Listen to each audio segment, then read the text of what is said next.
오늘 말씀을 준비하는데요, 찬양 하나가 생각이 나는 겁니다. 대학 시절에 좀 많이 들었던 찬양인데요, 제목이 무지개를 찾아 다니시나요? 라는 찬양입니다. 들어보셨어요? 이런 곡이에요. 무지개를 찾아 다니시나요? 돌고 도는 생활 하시나요? 헛된 모든 꿈을 다 가지고 주님 발 앞에 모두 놓아요. 드려요, 모두 다 주님께 드려요. 깨진 꿈, 상한 마음, 지친 몸 드려요, 모두 다 주님께 드려요. 슬픈 마음 기쁨으로 변해요. 맑은 날만 있다 하지 않아요. 굳은 날도 있을 거예요. 그런 날도 찬송할 수 있어요. 주님이 우리를 도와주세요. 드려요, 모두 다 주님께 드려요. 깨진 꿈, 상한 마음, 지친 몸 드려요, 모두 다 주님께 드려요. 슬픈 마음 기쁨으로 변해요. 우리가 일반적으로 자연스럽게 반응하는 것들이 있습니다. 맑은 날에는 찬양하는 게 자연스럽잖아요. 근데 굳은 날에 힘들어하는 게 자연스러운 반응이에요. 그런데 오늘 찬송에 보면 굳은 날도 찬송할 수 있다고 합니다. 근데 자연스럽게 굳은 날도 찬송할 수 있으면 되게 좋은 거죠. 그런데 억지로 굳은 날도 찬송할 수 있다고 하니까 찬송하기 시작하면 어떻게 돼요? 진짜 슬픈데 믿음이 있으면 그 정도는 극복해야지. 웃으라고 그러면 어떻게 해요? 너무 힘겨운 일들이 자기에게 있는데, 그런데 교회에서는 가면을 써야 돼요. 혹시라도 내 믿음이 없다고 할까 봐서. 또 그것을 붙들지 않으면 내가 무너져 버릴까 봐서 한 끈을 계속 붙잡고 가고 있다. 그러면 어떻게 될까요? 억지로 하면요, 병들게 되어 있습니다. 실제로 감정 표현 불능증이라는 그런 증상이 있더라고요. 들어보셨어요? 감정 표현 불능증. 1976년 심리학 저널에 처음으로 소개된 거라고 해요. 이 감정 표현 불능증은 자기 자신의 감정을 표현하거나 감지하거나 인식하지 못하는 그런 증상을 말한다 그래요. 하버드 대학교 의과대학 소속인 심리학자인 수전 데이비드에 의하면 이런 감정 표현 불능증을 앓고 있는 사람이 수백만 명이 된대요. 그리고 실제로 이런 증상 때문에 여러 가지 현상들이 연결되어서 나타난다라고 그렇게 이야기를 합니다. 왜 이런 증상이 나타나게 되었을까요? 자연스러운 감정이 억제되어지니까. 그리고 억지로 뭔가를 의무적으로 하려는 그런 데서 생겨나는 현상이라고 얘기를 해요. 오늘 말씀을 보면요, 진짜 굳은 날인데 찬송하는 사람이 나옵니다. 굳은 날보다 훨씬 심각해요.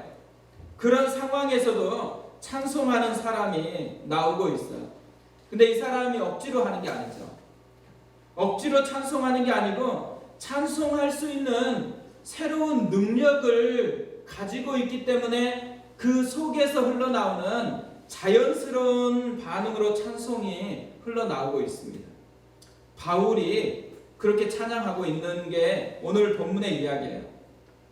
사실 바울이 매를 맞고 빌립보의 차가운 감옥에 갇혔습니다. 바울이 감옥에 갇힌 이유는 점치는 귀신 들린 여종의 귀신을 쫓아내 주었기 때문에 그래요. 여종이 귀신에게서 해방되었는데 단지 그것 때문이 아니고 주인들에게는 이것이 손해가 됐기 때문에 이 주인들이 사람들을 선동해서 바울을 잡게 하고, 그리고 바울을 매로 때리고 감옥에 갇히도록 그렇게 만들었습니다. 주님을 위해서 헌신을 했잖아요. 하나님을 위해서 올바른 일을 했다고 생각해요. 근데 올바른 일을 했는데 감옥에 갇혔어요. 이때 느끼는 감정이 뭐겠어요? 바울이 이때 행복했을까요? 아니면 억울했을까요?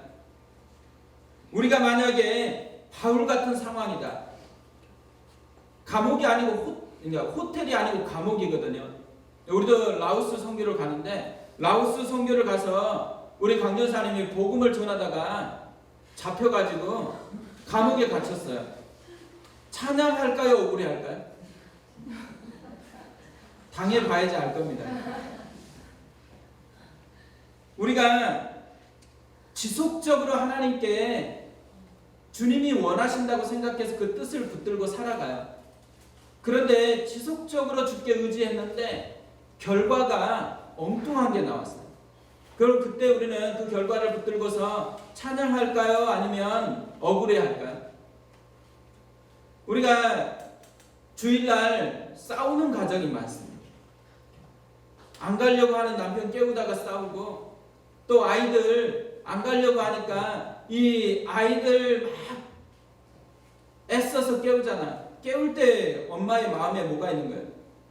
엄마의 마음에는 선한 의도가 있는 거죠. 아이에게 더 좋은 걸 주고 싶고 정말 믿음을 심어주고 싶은 그런 마음 때문에 깨우는 거거든요. 깨우는데 곧바로 짜증을 내요. 그럼 어떻게 돼요? 그 짜증을 내는 그 순간에 할렐루야 너무 감사하다. 아니면 화가 난다. 짜증이 난다. 어디에 속할까요? 사실 바울이 억울한 상황이잖아요. 원망하고 또 불평하는 것이 자연스러운 인간적인 반응이에요. 근데 바울은 그렇게 반응을 하지 않습니다. 25절을 보세요. 한밤중에 바울과 실라가 기도하고 하나님을 찬송하며 죄수들이 듣더라. 바울이 한밤중에 기도하고 찬송하고 있다고 얘기를 해요. 바울이 왜 기도하고 찬송할 수 있을까요? 기도하기만 하면 옥문이 열려버릴 테니까. 그래서 찬송하고 그래서 기도하고 있을까요? 그럼 바울이 기도하는 내용이 뭐였을까요? 하나님, 옥문을 빨리 열어달라고. 하나님 앞에서는 이게 식은 죽 먹기라고. 하나만 건드리면 옥문이고 뭐고 다 사라질 수 있다고. 그러니까 지금 옥문을 빨리 열어달라고 그렇게 기도했을까요? 오늘 본문에는 무슨 내용으로 기도했는지는 안 나와요. 그런데 기도하고 하나님을 찬송했다 그래요. 그러니까 옥문에서 나가느냐 안 나가느냐가 바울에게는 관심이 없었어요. 그 순간에 하나님이 계시기 때문에 하나님을 찬양하느냐 그렇지 않느냐에 몰두되어 있는 것이잖아요. 상황하고 아무 상관이 없이 하나님이 하나님이시다라는 거예요. 그리고 상황하고 아무 상관없이 자신은 하나님의 백성이라는 거예요. 하나님의 종이고 하나님의 사람이고 하나님의 아들이라는 거죠. 상황하고 상관없이요. 믿음이라는 이 힘이 작동하니까 찬송할 수가 있는 거예요. 최근에 김동호 목사님이 암에 걸리셔서 투병을 하고 있습니다. 근데 아침에 아내가 이 김동호 목사님 설교를 이렇게 틀어놨더라고요. 오늘 아침이 아니에요. 근데 설교를 계속 듣는데 강조하고 있는 포인트가 있더라고요. 포인트가 뭐냐면 우리는 암 환자로 살 게 아니고 그리스도인으로 살아야 된다는 거예요. 암에 온 마음을 또 생각을 다 빼앗길 것이 아니고 자신이 지금 하나님의 백성이고 하나님이 함께하는 그 사람이다라는 것에 온 마음을 집중해야 된다는 거예요. 그래서 암 환자로 살지 말고 하나님의 자녀로 살고 하나님의 백성으로 살아야 된다라고 그렇게 강조를 하고 있는 거예요. 그러면서 본인이요, 옛날에는 암 안 걸렸을 때는 이런 말을 하기 어렵잖아요. 근데 지금은 본인도 암이 걸렸기 때문에 이 이야기를 할 수 있다라는 거예요. 김동호 목사님이 왜 이렇게 담대하게 얘기할 수 있을까요? 목사니까 그렇게 얘기를 해야 돼서 얘기할까요? 성경의 말씀이니까. 그런 게 아니에요. 진짜 하나님을 알기 때문에 그래요. 모든 상황 가운데서도 하나님이 다스리고 있다는 것을 알고 있기 때문에 이 믿음이 작동하니까 그런 고백을 할 수가 있는 것이죠. 사실요, 우리 가운데도 믿음이라는 게 이게 굉장히 추상적인 것 같고 의미가 없는 것 같을 때가 많잖아요. 그러나 진짜 위기의 순간에서는 이 믿음이 작동하느냐 그렇지 않느냐가 인생을 가르게 만들게 되어 있습니다. 믿음이 진짜 중요한 거예요. 오늘 말씀을 보면서 우리가 도전받아야 될 게 이것입니다. 바울이 응답 때문에 기도한 게 아니라는 거예요. 믿음 때문에 기도하기 시작하고 찬양했다라는 거죠. 바울이 그 감옥 속에서 뭘 경험한 거예요? 감옥 속에 함께 하시는 하나님, 주 예수와 동행하니 그 어디나 하늘나라. 이게 바울의 노래인 거죠. 사람들이 응답받은 걸 자랑하는 사람 많거든요. 응답이 있으니까 기도해야 된다는 사람은 많아요. 근데 응답하고 아무 상관없이 믿음 때문에 기도해야 된다고 그렇게 얘기하는 사람은 많지 않아요. 근데 오늘 본문이 우리에게 도전하는 건 그거예요. 응답 때문에 기도를 시작하는 게 아니고 믿음 때문에 기도를 시작한다는 거예요. 상황이 어떠든지, 상황이 어떻게 나에게 영향을 끼치든지 상관없이 상황에 끌려서 살아가는 사람이 아니고 우리는 하나님의 백성이라는 거죠.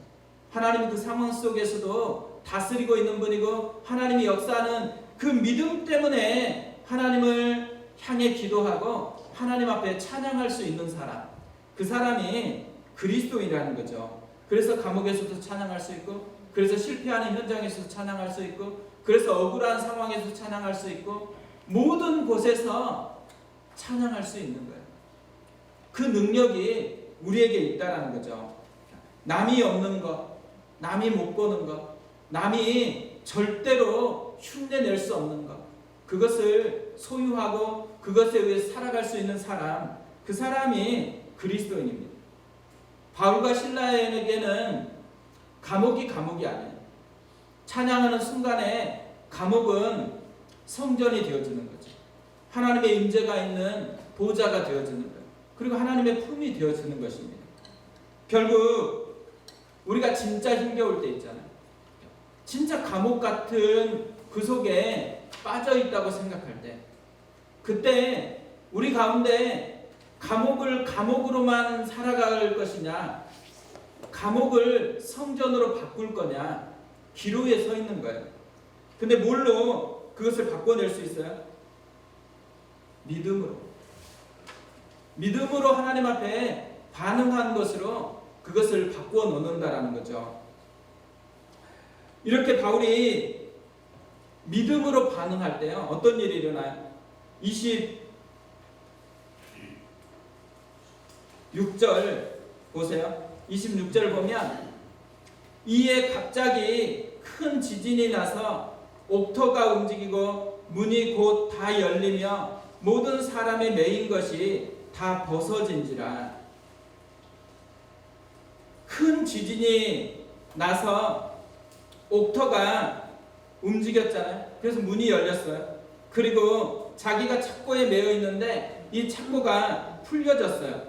근데 자기만 풀린 게 아니고 모든 사람에게, 감옥에 있었던 지금 그 찬양을 듣고 있는 모든 사람들이 찬양할 때 어떤 일이 일어날지 궁금하게 기다리고 있는데 자기들에게도 그런 역사가 일어났다라는 거죠. 초자연적인 하나님의 하나님됨을 드러내 주셨어요. 하나님을 향해서 믿음으로 기도할 때 하나님도요, 반응을 해주세요. 하나님이 하나님 되심으로 반응을 해주신다라는 거죠. 결국 기도하고 찬양할 때 드러나는 축복, 그게 뭐냐면 하나님의 하나님 되심을 만난다라는 거예요. 진짜 하나님을 경험하게 되어 있다라는 거죠. 사실 우리가 여름에 기도하기 원하는 것, 그리고 진짜 기도해야 되겠다고 생각하는 이유 중에 하나는 진짜 하나님을 경험해야 됩니다. 그냥 신앙생활 한다고 예배드리고 여러 가지 활동을 하는 것이 그리스도인 다움이 아니에요. 진짜 하나님을 경험하고 하나님이 진짜 나의 하나님이다라고 고백할 수 있는 흔적을 맛보아야지만 그때서 우리가 하나님의 하나님됨을 진짜로 노래할 수가 있는 거죠. 그것을 만들어내는 주된 통로가 뭐냐면 믿음으로 기도하고 믿음으로 찬양할 때 하나님께서 그 믿음에 반응해서 자신을 드러내 준다라는 것입니다. 우리가 믿음으로 기도하는 사람이 됐으면 좋겠고 믿음으로 하나님을 찬양했으면 좋겠어요. 그래서 진짜 하나님이 내 하나님이고 하나님이 내 상황 속에서 살아계시다라는 것을 증명했으면 좋겠어요. 교회가 되는 것, 또 우리가 진짜 하나님의 자녀가 되고 우리의 가정이 진짜 하나님께 매이는 것, 어디에서 시작되겠어요? 하나님이 반응할 수 있는 공간으로 안 만들면 여전히 우리는 그 상황에 짓눌릴 수밖에 없어요. 우리의 염려에 사로잡힐 수밖에 없고 우리 것에 온 마음이 빼앗겨서 그거에 끌려다니는 종이 될 수밖에 없거든요. 그런데 하나님의 하나님 되심을 경험하는 것, 그것이 믿음으로 기도하고 믿음으로 선포하는 것에 의해서 달라진다는 거죠. 사실 요즘에는 이제 미세먼지가 많지 않는 거예요. 근데 미세먼지가 진짜 많았을 때 비 한 번 오면 미세먼지가 씻겨 내려가잖아요. 다 새롭게 또 깨끗해집니다. 우리 안에도요 미세먼지가 많아요. 영적인 미세먼지가 많아요. 의심하게 되고 또 갈망하는데도 안 되니까 답답해하고 억울해하고 우리 안에만 아니고 우리 밖에도 미세먼지가 정말 많아요.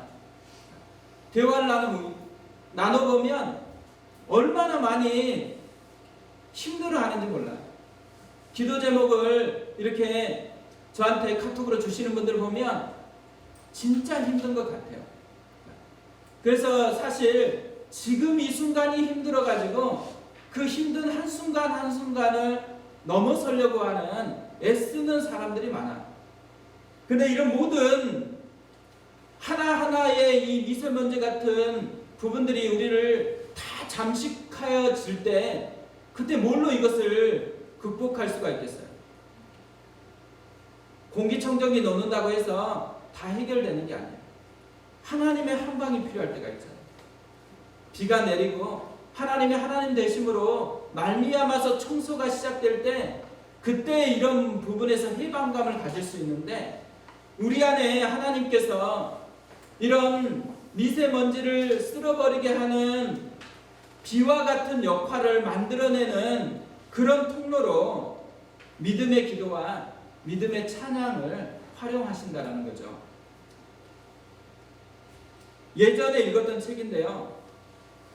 감옥 생활에서 찬송 생활로 이런 책이 있습니다. 한참 됐거든요. 제가 대학 시절에 읽었던 책이니까. 근데 이 멀린 헤로더스라는 군목 목사님이 쓰신 책이에요. 본인도 감옥에도 갔었고 그런 분이거든요. 그런데 이분이 붙들었던 한 가지 말씀이 있어요. 범사에 감사하라. 이 말씀을 붙들고서요. 범사에 찬양하는 것이 이분의 신앙의 뼈대예요. 그래서 이 책에 보면 찬양과 감사의 능력이 어떤 것인지를 진짜 많은 실제로 경험한 상담 사례들을 여기다 계속해서 기록해 놓고 있거든요.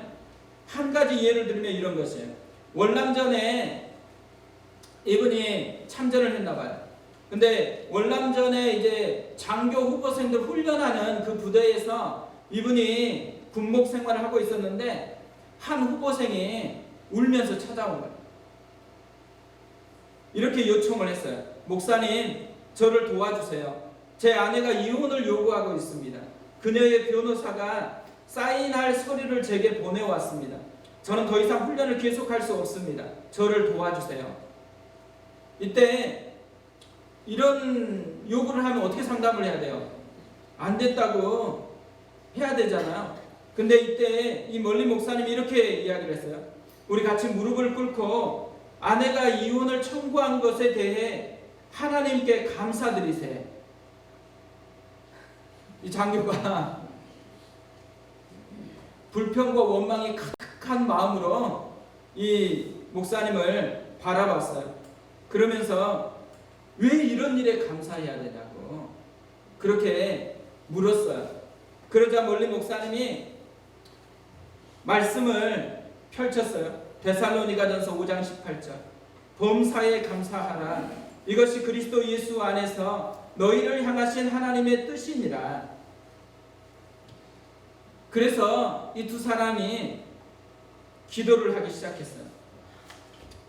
이해할 수 없지만 아내가 이혼을 요구한 것에 대해서 하나님께 감사하다고 그렇게 기도를 했어요. 그리고 다시 집으로 이제 부대로 갔더니만 상사가 상태가 안 좋으니까 집에 가 쉬어라 그랬어요. 집에 가서 계속해서 기도를 하는 거예요. 다음날 또다시 이해할 수 없지만 이혼을 당한 이것에 대해서 감사하다고 그렇게 기도했어요. 근데 전화가 왔습니다. 아내가 전화를 한 거죠. 흐느끼면서 이렇게 얘기했어요. 여보, 저를 용서해 주실 수 있겠어요? 난 당신과 이혼하고 싶지 않아요. 사실 우리가 하나님 앞에 믿음으로 기도한다고 생각해 보세요. 믿음의 표현 중에 가장 좋은 표현이 뭐겠어요? 감사하는 거예요. 적극적으로 감사하는 게 뭐겠어요? 찬양하는 거예요. 지금 바울은 감옥에서 적극적 믿음을 표현하는 거예요. 감사를 뛰어넘어서 하나님을 찬양하고 있는 거죠. 그 찬양을 할 때 하나님께서 자신의 자신 되심을 드러내 주었다라는 게 오늘 우리에게 주신 말씀의 의미입니다. 우리가 오늘 말씀을 통해서 발견하는 것, 그리스도인은 다른 힘이 있다는 거예요. 모든 상황이 같아도 그리스도인은 다르게 살 수 있고 다르게 표현할 수 있는 능력이 이미 있다는 거예요. 그 능력이 뭐예요? 믿음이에요. 믿음이 진짜 능력이라는 거예요. 하나님이 여전히 다스리고 있다는 거예요. 하나님이 함께하고 있다는 거예요. 그리고 또 뭐예요? 외적으로 보면 초라하잖아요. 감옥에 갇혔고 능력도 없고 정치적인 힘도 없고 아무런 그런 힘이 없어요. 그런데 뭐예요? 보이지 않는 영적 세계에서는 능력이 있다는 거예요. 하나님의 아들이기 때문에 하나님 앞에 모든 것을 다스리는 그분을 활용할 수 있기 때문에 능력이 있다는 거죠. 그 능력으로 찬양으로 믿음을 표현하니까 이 믿음이 표현되는 곳에는 하나님의 약속이 나타나는 것이죠. 하나님의 하나님 되심이 드러났습니다. 오늘 우리에게 그 은혜가 있었으면 좋겠어요. 오늘 우리가 하나님 앞에 믿음을 표현했으면 좋겠어요. 상황이 어떠하든지 상황에 묶이지 않고 하나님의 하나님 되심을 노래했으면 좋겠어요. 훨씬 내가 힘들다, 억울하다, 그러면 더 크게 찬양하세요. 더 크게 하나님을 노래하세요. 하나님이 그 하나님 되심을 선포하는 곳에 자신을 드러낸다는 거. 안 드러내는 것 같으면 어때요? 드러낼 때까지 하나님을 찬양하는 거예요. 하나님이 움직일 때까지는 포기하지 않는 것. 이게 믿음이에요.